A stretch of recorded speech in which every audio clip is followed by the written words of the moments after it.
Hi, welcome back to part 2 of the unboxing review to Tommy Hasbro Transformers War for Cybertron Series Trilogy Red Heat and Stakeout, which is WFC S19.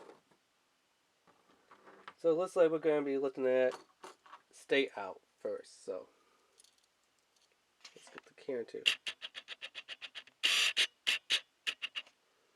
Head sculpt, he actually doesn't want to hear any real details on the head. I mean, there's details on the head, but it just needs paint.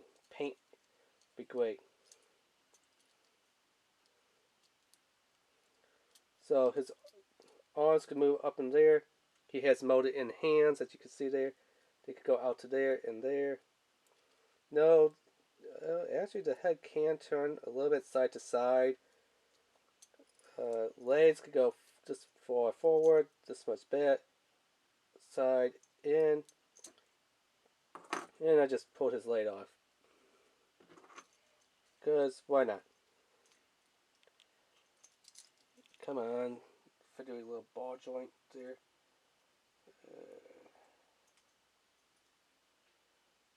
I'll have to say on these little Micromasters, their ball joints are not the best. I mean, they're great to put them on and stuff, but they fall off way too easily.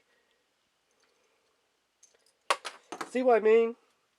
Just trying to do a simple little knee bend, and whoop, he loses his whole entire leg.